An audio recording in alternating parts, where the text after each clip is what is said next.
I'm not gonna lie, I did not see Joe Biden's farewell address yesterday. I was a little too busy trying to go to Planet Fitness, try to burn off some calories, try to get rid of some of this fat here, and overall stay healthy. And it doesn't help with the fact that my car is broken down to the point because my alternator happened to be, well, it's kind of fucked up.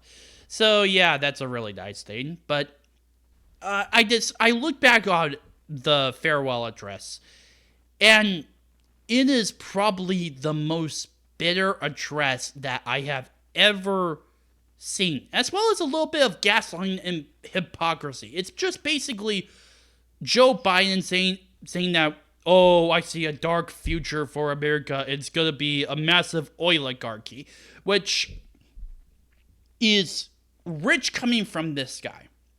For those of you who do not, for those of you who do not know, specifically with Joe Biden's political career, and I doubt that most of you don't know about this fact, but for those who don't, Joe Biden has a political career stretching all the way to all through over half a century. He has been a senator since the 70s. And after the Senate, he became, of course, the vice president under Barack Obama and supposedly the 46th president of the United States. So, it's over 50 years. Take it this way. This upcoming 2026, July 4th, 2026, America will be celebrating its 250th anniversary. Joe Biden has been around for a fifth of that in his political career. That is goddamn insane. And yet he's saying that, oh, we're going to be, it's a grim dark future. It's going to be an oligarchy. It's fucking ridiculous. It's ridiculous coming from this guy. It's clear that he's very bitter about everything, and he is trying to make Donald Trump into this major bad guy. Which by the way, it's either because his dementia or something, or potential dementia, is making him forget about the fact that, well, Donald Trump has been basically painted as Adolf Hitler for the last, give or take 10 years. So, and honestly, a lot of people are not really influenced that much by that talking point anymore. I mean, if that were true, Kamala Harris would be the 47th president, or soon to be 47th president. But no, is that correct? It's not Kamala Harris, it's Donald J. Trump. And it's just really nice to hear those words, in all honesty.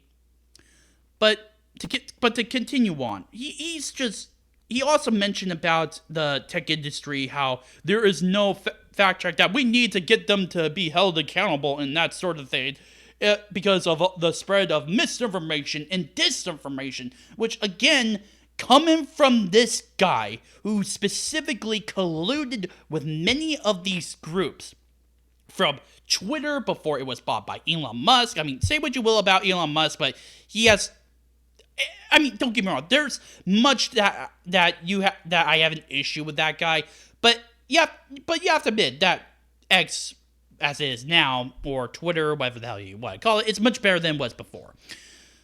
But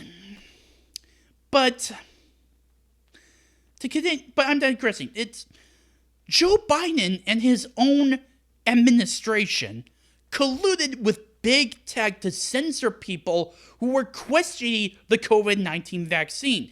They were questioning January 6th. They were questioning so many things that honestly I can't really list them here until later on, when many of these groups finally say, "Oh, yeah, there was obviously something going on." Remember about how many mainstream media companies, as well as big tech, has specifically said, "Oh, it had nothing to do with China. It's just being racist and bigoted," as Donald Trump has said. And then later on, it says, "Oh, the COVID-19 virus did come from China." and he's saying that there's a problem with big tech, that they are not doing their best to deal with disinformation and misinformation. The I'm glad we dodged a bullet, not just with Kamala, but with Joe Biden getting his potential second term. I'm really glad of that, because if Joe Biden theoretically or hypothetically got his second term, and in all honesty, I do not believe he would have won either way. In fact, I would argue that based on his mental decline as well as how badly he was running the country, he would have lost more than Kamala did. I would actually argue that he could have probably lost New Jersey, Minnesota, probably even Virginia and New Mexico. But in all honesty, had he gotten his second term, I would not be surprised if a bigger clampdown on supposedly mis and disinformation would have actually happened, and it would be at the behest of Joe Biden. Because of course, we cannot question these big tech companies, especially when they're colluding with the federal government in terms of trying to control the flow of information as well as the narrative. I mean, God forbid that potentially that the federal government could do something which would be against the people's interests. I mean, after all, it's not like the federal government has actually lied about anything. Oh wait, for anyone who dares to think that that's complete and utter bullshit, I would like to remind you that 50 years ago, during the Vietnam War, the New York Times published the Pentagon Papers, where it specifically highlighted the U.S. government, how it said the U.S. military in neutral countries such like Cambodia and Laos in order to fight the Viet Cong there. Now, of course, the Vietnamese were using the Ho Chi Minh Trail, and that would have been illegal based upon conduct of warfare. But again, I'm just saying that did not look well. And the federal government specifically said that they were not going anywhere except South Vietnam. And guess how that went for the federal government, and how it went for, well, the conflict in Vietnam. I'm just saying, the federal government is not your friend. The federal government, at best, is a necessary evil. At worst, it never cared about its own citizens. It just cares about itself. And the more power it gains, the more and more it gets stronger. And I would not be surprised if it would love the idea of putting you under its boot. That's why I think would have happened with Joe Biden. Now I wouldn't be surprised if a lot of people would think that I would be kind of ridiculous. And yeah, I'm being somewhat hyperbolic with my language. I'm a little bit going out there. I will admit that.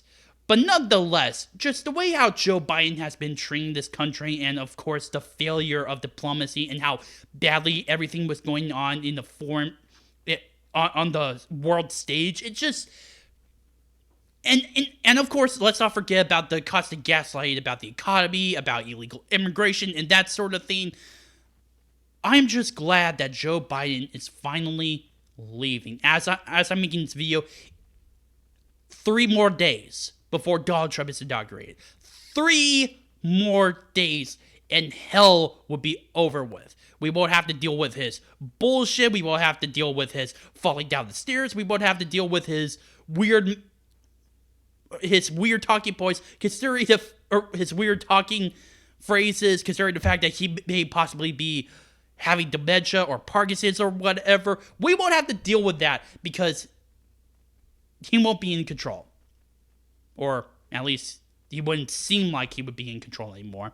After all, a lot of people, including myself, believe that the handlers were the ones who were actually pulling the strings. Maybe even Kamala to a certain extent. I mean, after all, she did brag about the accomplishments of the Biden administration while she was running. But nonetheless, it's just based upon the farewell address, it's clear that Joe Biden is very bitter. He thinks very bleakly. It's clear that he wasn't the unifier that he proclaimed himself to be, but in fact, a divider. I'm pretty sure that history will look back and see that Joe Biden was among the worst. I know that CNN is trying to say that he will be remembered for all time. I would just like to have a counterpoint. Does anyone remember who Benjamin Harrison is?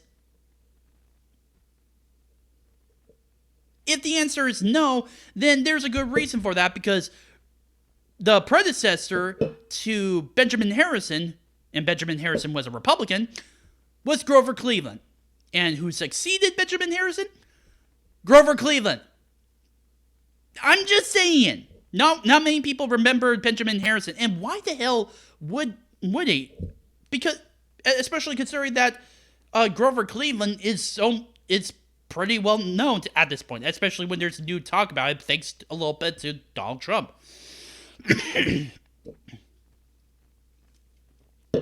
So no, I don't believe that Joe Biden will be remembered. I think that, yeah, he's just a bitter man. He's bitter at Donald Trump for losing. He's bitter at the Democratic Party, at Nancy Pelosi for being kicked off of the ticket. Partly, I don't blame him, but nonetheless, good fucking riddance to Joe Biden. Goodbye, supposedly number 46. My name is Noah Meehan on The Arc of Truth. Please post your comments down below, like this video, subscribe, and share with friends. Also, if you have any issues regarding my videos, such as how I speak or whatever, please post in the comment section down below or directly message me. Thank you.